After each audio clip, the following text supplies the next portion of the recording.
Hoy vamos a hablar de un tema tan serio y controvertido como es el de la destrucción del patrimonio cultural. Desde el principio de la historia de la humanidad ha habido destrucción, saqueos, robos, incendios, expolios de patrimonio cultural.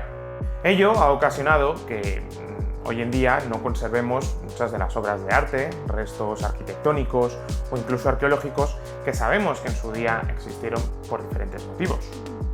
Ahora bien, ¿cómo reaccionaríais si os digo que aún hoy en día siguen ocurriendo cosas así? Bienvenidos al Cultureta. Una de las referencias que hemos tomado para realizar este vídeo y que nos ha servido de inspiración ha sido precisamente este libro de Noah Charney, que, de la editorial Phaidon, se llama El Museo del Arte Perdido, en donde precisamente nos habla de, a lo largo de la historia, todas las pérdidas patrimoniales que ha tenido la humanidad, que hemos tenido, y que lo va dividiendo pues, por diferentes partes, en guerra, en accidentes, expolio, saqueo. Por ejemplo, tenemos este políptico de la adoración del Cordero Místico de Van Eyck, de Gante, que durante la Segunda Guerra Mundial fue expoliado y escondido, ¿no?, en una mina. Nos trae un poco a la imagen esos Monument Men, hay una película sobre el tema, que iban recuperando el patrimonio perdido que durante la Segunda Guerra Mundial en Europa se había dado. Vamos a dividirlo en 4 grandes puntos para hablar precisamente de la destrucción del patrimonio, de la pérdida del patrimonio en la actualidad, siglo XX y sobre todo también siglo XXI. Cosas que nos van a generar debate, controversia, que vamos a ver en la prensa. Ellos son pues, el terrorismo, con el que vamos a empezar. También vamos a hablar del robo, del expolio y por último de un tema muy candente. Ese tema es la de la devolución o la restitución de los bienes culturales de unos países a otros. Vamos a comenzar. Bueno, pues para empezar queríamos hablar del terrorismo, porque juega un papel fundamental en la historia del mundo actual, un papel que está haciendo que se pierda el patrimonio.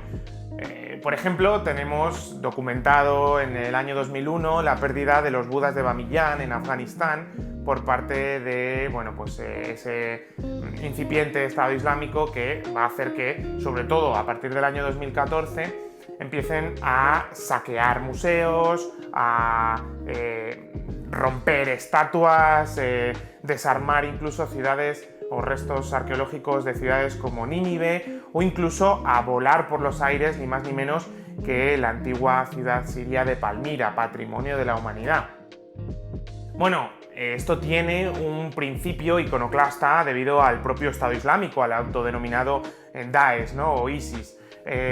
Lo que pretenden no es más que borrar la historia, borrar esa huella del pasado antiguo de la zona de Mesopotamia, de Siria, que tiene un patrimonio histórico-artístico tremendo, sobre todo a nivel arqueológico. Como podréis imaginar, la reacción del público fue muy alarmante. Por Twitter, Facebook, todas las redes sociales y plataformas se movilizaron muchísimo sobre todo con la destrucción de Palmira. La UNESCO en sí mismo lanzó esos cascos azules que lo que intentaban era pues, proteger el patrimonio y de alguna manera todo esto se fue movilizando. Aún hoy en día seguimos con este problema. De lo segundo que vamos a hablar va a ser del robo. Evidentemente sabemos que hoy en día se siguen cometiendo robos de obras de arte. De hecho, recientemente, con la cuarentena y los museos cerrados, sabemos que en un museo de Holanda robaron un Van Gogh. Pero vamos a hablar de algunas figuras míticas. Por ejemplo, Eric el Belga. ¿Habéis oído hablar de él?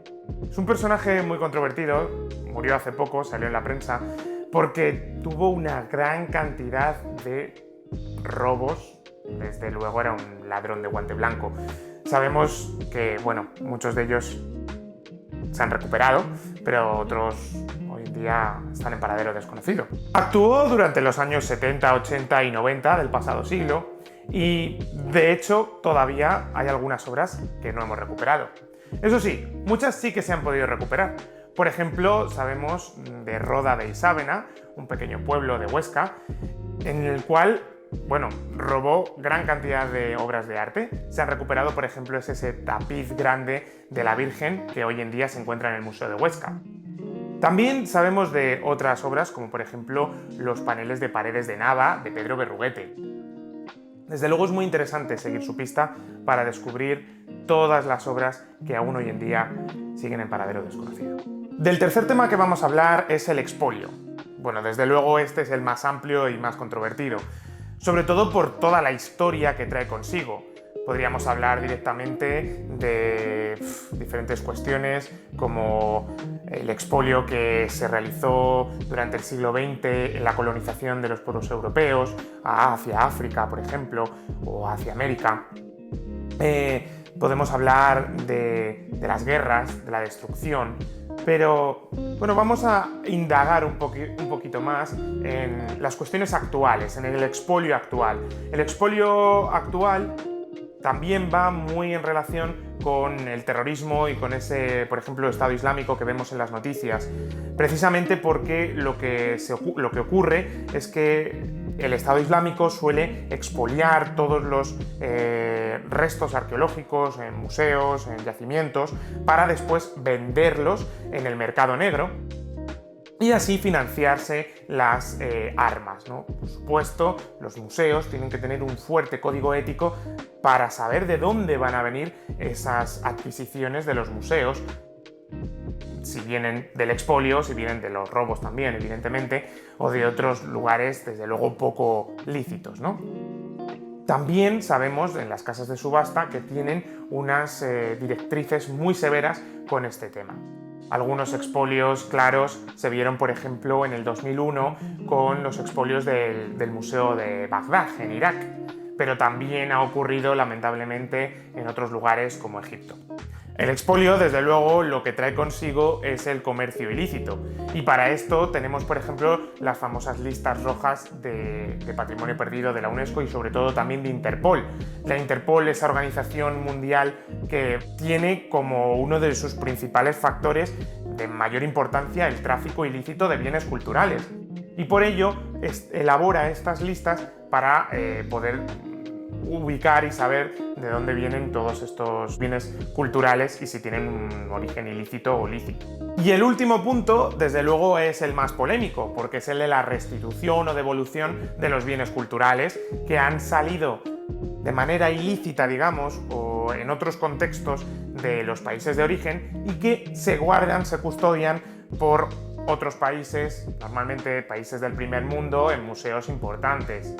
El caso más conocido de todos es el de los mármoles del Partenón, los grandes frisos, mármoles, triglifos y metopas que hoy en día se custodian en el British Museum de Londres, tienen un origen, digamos, que ahí anda entre lo lícito y lo ilícito. El problema es que el British actualmente dice que no lo va a devolver porque, bueno, el museo es un punto de encuentro entre diferentes culturas, entre toda la historia de la humanidad y que cualquier visitante podría, en un simple vistazo, descubrir toda la historia de la humanidad. Pero desde luego los griegos están muy enfadados, ya que cuando los mármoles salieron de su país, no era en sí el país griego, sino que estaban invadidos por los turcos. De hecho, ya desde el siglo XIX los están pidiendo. Y en el año 2004 crearon el Museo de la Acrópolis para albergar los mármoles del Partenón. Por eso les están pidiendo esa devolución que también se está pidiendo, por ejemplo, en México, y hemos visto en las noticias hace muy poco, con el penacho de Moctezuma, que está en el Museo de Historia Natural de Viena. Bueno, son diferentes noticias las que nos están llegando sobre esta devolución de bienes culturales que desde luego está muy en boga y que es muy lícito que algunos museos se replanteen desde el punto de vista ético esa devolución. Por ejemplo, tenemos el caso de Francia o de Bélgica con la restitución de los bienes culturales de África.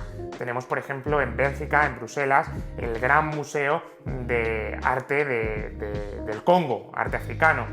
Bueno, pues el gobierno belga está hablando precisamente con el Congo para devolver muchas de las piezas porque salieron evidentemente en un periodo en el que Bélgica, el reino de Bélgica, tenía todo el Congo a su poder vamos, hicieron una masacre tremenda y se llevaron muchísimos bienes culturales que pertenecen desde un punto de vista identitario y cultural al mundo digamos, a la cultura del Congo, la cultura congoleña. En esta línea sabemos de algunos trabajos que se han hecho entre los diferentes países para llegar a un entendimiento, un acuerdo, y entre ellos, por ejemplo, podemos destacar en Europa, ya en el pasado siglo, cómo entre el gobierno de Islandia y el gobierno de Dinamarca llegaron a un acuerdo para depositar de forma permanente unos manuscritos que eran islandeses pero que tenían una custodia y digamos, una titularidad de Dinamarca, porque Dinamarca estuvo gobernando sobre Islandia durante mucho tiempo. En este ámbito, pues podemos continuar hablando y demostrando que sí que se puede llegar a un entendimiento, pero bueno, tal y como nos refleja el documental de Nefertiti, de la historia del saqueo de bienes de arte antiguos, precisamente este busto, el de Nefertiti, también tiene algunas problemáticas, ya que se encuentra en un museo de Berlín y el gobierno egipcio también lo está reclamando, precisamente porque de Tel El Amarna, de esa ciudad del más o menos término medio de Egipto, pues la requiere, la necesita, la ve como un símbolo de identidad. En definitiva, como ya habréis visto, pues todavía queda mucho camino por esta restitución, esta devolución de los bienes culturales en el mundo. Y desde luego para nada, o digamos que estamos muy lejos de poder parar el saqueo, la destrucción y la pérdida, en definitiva, de patrimonio cultural. Ahora bien, tenemos que unirnos y saber que, bueno, pues hay instituciones como son la propia UNESCO que luchan precisamente para que esta pérdida de patrimonio pues pare de alguna manera. Y para ello también tenemos a los museos. Espero que os haya gustado este vídeo y bueno, nos vemos en el siguiente. Saludos, culturetas.